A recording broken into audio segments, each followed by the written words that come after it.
जनपद रुद्रप्रयाग की एनपीएस के विरोध में जो रैली यहाँ पे आयोजित की गई उसका शुभारंभ हुआ और सभी क्रांतिकारी शिक्षक साथियों ने इस रैली में महत्वपूर्ण भूमिका निभाई। सभी विभागों से और सभी कर्मचारियों ने जो है इस गूंगी बहरी सरकार के विरोध में, जो सरकार इतनी निकम्मी है, जो अपने कर्मचारियों का हित नहीं देखती है, उसके विरोध में कर्मचारियों ने अपना पूरा जोश खरोश और संगठित होकर संगठन की एकता के साथ जो है सरकार का विरोध किया। तो हम सभी क्रांतिकारी शिक्षक कर्मचारी वर्ग इस सरकार का विरोध करते हैं। जब तक ओपीएस लागू नहीं होती है तब तक ये आंदोलन जारी रहेगा। मंच पर जब शक्ति के रूप में उभरेंगे तो निश्चित रूप से हम सफलता प्राप्त करेंगे। और अभी लोग आ ही रहे हैं, तो फोन आ ही रहे हैं लोगों के। धन्यवाद आदरणीय राणा जी। पुरानी पेंशन बहाली आंदोलन के बैनर तले आज यहाँ पर एकत्रित हुए जनपद रुद्रप्रयाग के हमारे समस्त कर्मचारी शिक्षक बंधुओं, अन्य जनपदों से यहाँ पर आए हुए हमारे सम्मानित साथियों, आप सबका इस कार्यक्रम में प्राथमिक शिक्षक संगठन जनपद रुद्रप्रयाग की ओर से हार्दिक अभिनंदन और स्वागत संस्था में धन्यवाद ज्ञापित करना चाहूंगा। आपका जो मजदूरों के लिए जो शुरू की गई थी वही एनपीएस योजना सरकारी कर्मचारियों के लिए जो बहाल की गई है, रखी गई है, इसका हम पुरजोर विरोध करते हैं। साथियों, ये एनपीएस स्कीम एक बहुत बड़ा घोटाला है देश के अंदर। मैं इस खुले मंच के माध्यम से कह देना चाहता हूं सरकार को, चाहे केंद्र सरकार हो चाहे राज्य की सरकारें हो, ये बहुत बड़ा घोटाला है देश के अंदर। कर्मचारियों के नाम से सरकारी खजाने से लूट की जा रही है, लूट खसोट हो रही है। ये सरकारी खजाने से मेरे नाम से पैसा निकाला जाता है और वो किसी प्राइवेट और दूसरे संस्थाओं को दिया जाता है जो मौज मस्ती करते हैं। ये घोटाले के अलावा कुछ भी नहीं है। हमको बेवकूफ बनाया गया है इसके अंदर। हमने पहले भी कहा है, बहुत शुरू से कह रहा हूँ, ये पेंशन स्कीम नहीं, ये घोटाले का एक मार्ग ढूंढा गया है। आप सरकारी खजाने से पैसा निकाल रहे हैं मेरे नाम से और ऐश करने के लिए दे रही है इसी संस्था को। कौन सी ऐसी संस्थाएं हैं, कौन सी कोई प्राइवेट कंपनियां हैं जो लंबे समय तक कभी जीवित रही है? आप उठाइए इतिहास पूरे वर्ल्ड का, कोई भी प्राइवेट संस्थाएं लंबे समय तक नहीं चलती हैं, वो डूबने के लिए बना करती हैं। वो पैसा उठाती हैं और एक दिन उसको लेकर के चले जाती हैं। उनका इतिहास डूबने का इतिहास है प्राइवेट संस्थाओं का। और हमारा पैसा लेकर के एक दिन ये भाग जाएंगे और कह देंगे कि हो गया ये पैसा तो डूब गया तुम्हारा। हम कहते हैं सरकार अगर सरकारी खजाने से मेरे नाम से पैसा निकालती है, कर्मचारी के नाम से पैसा निकालती है, तो सरकार जिम्मेदारी ले इसकी। सरकार अपने पास इस पैसे को रखे, अपने से इस पैसे से हमको जो बुढ़ापे में आर्थिक हमारा सामाजिक सुरक्षा का जो हमारा एकमात्र जरिया था, इसको सुरक्षित रखे।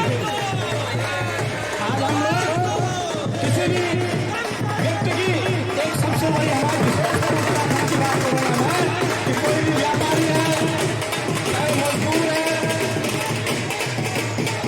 चाहे किसी भी जगह काम करने वाला व्यक्ति है, खेत में किसान है, सबके एक अभिलाषा होती है कि मैं अपने बच्चे को पढ़ाऊंगा, लिखाऊंगा और मेरा बच्चा किसी सरकारी सेवा में लगेगा। सरकारी सेवा का एक ही उसका उद्देश्य होता है कि वो बुढ़ापे में स्वयं का उसका भविष्य सुरक्षित रहेगा, मुझे भी वो रोटी पाएगा।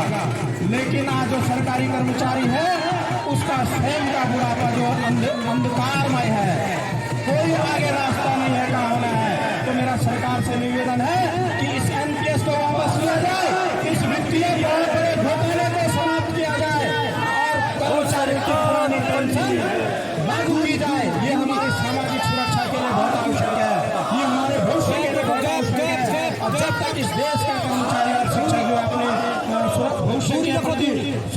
महसूस नहीं करेगा तब तक वो कैसे देश की सेवा करेगा।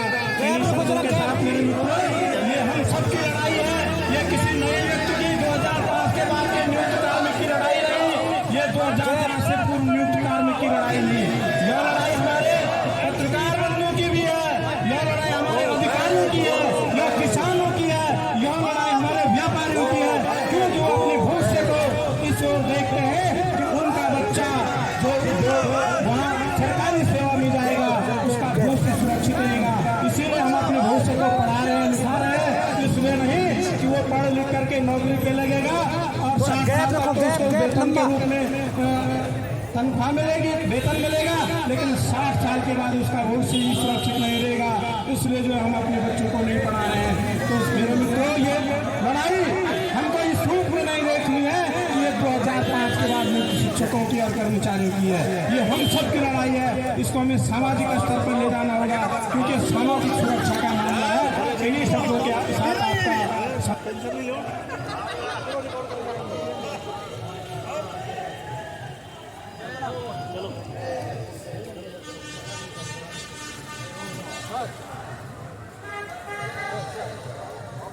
होता है, किसी का भाई होता है, किसी का पिताजी होते हैं, तो क्या कहते हैं, उनके मुंहों में एक शब्द आता है। आप सबको बधाई देता हूँ, धन्यवाद देता हूँ। और जो आदेश हमारी जनपद कार्यकारिणी होगा उसके पत्तों पर हमें आगे चलना है। इन्हीं शब्दों के साथ आप सबको पुनः ढेर सारी बधाई एवं शुभकामनाएं। धन्यवाद। धन्यवाद सर अरविंद जगमोहन जी, बहुत अच्छे विचार आपने रखे और बड़े क्रांतिकारी विचार हैं। तो हमारे लिए कहीं ना कहीं एक ऊर्जा का काम करेगा। तो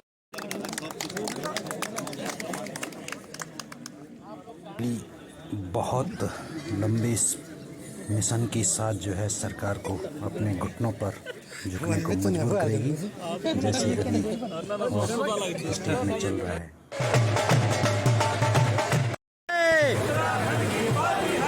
ओपीएस जिंदाबाद, ओपीएस जिंदाबाद, एनपीएस मुर्दाबाद, एनपीएस मुर्दाबाद। अभी हिमाचल हारी है, अभी हिमाचल हारी है। ओपीएस जिंदाबाद, ओपीएस जिंदाबाद। अभी हिमाचल हारी है, अभी हिमाचल हारी है। गूंगी बहरी ये सरकार, गूंगी बहरी ये सरकार। अभी हिमाचल हारी है, अभी हिमाचल हारी है। ओपीएस जिंदाबाद, ओपीएस जिंदाबाद। गूंगी बहरी ये सरकार, अभी हिमाचल हारी है,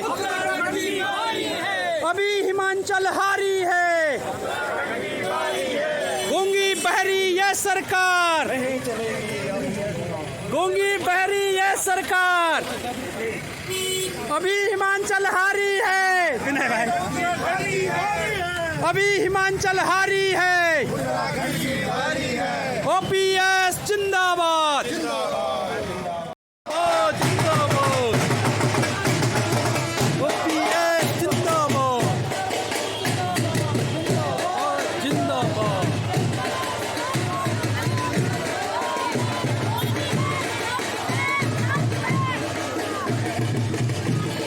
ओपीएस जिंदाबाद, एनपीएस गो बैक। ओपीएस जिंदाबाद, एनपीएस गो बैक। जो सरकार निकम्मी है, जो सरकार निकम्मी है, जो सरकार निकम्मी है। NPS go back, NPS go back. OPS जिंदाबाद, ओपीएस जिंदाबाद।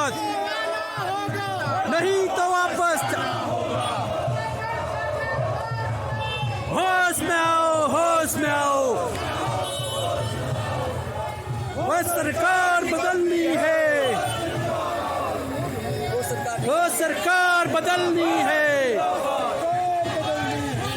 वो ओपीएस जिंदाबाद, ओपीएस जिंदाबाद।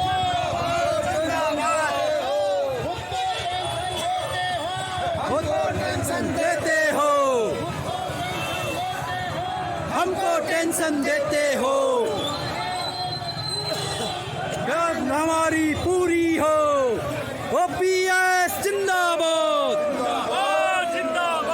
ओपीएस जिंदाबाद, एनपीएस, ओपीएस जिंदाबाद, NPS go back, NPS go back. जो सरकार निकम्मी है, जो सरकार निकम्मी है, जो सरकार निकम्मी है, एनपीएस गो बैक, ओपीएस जिंदाबाद।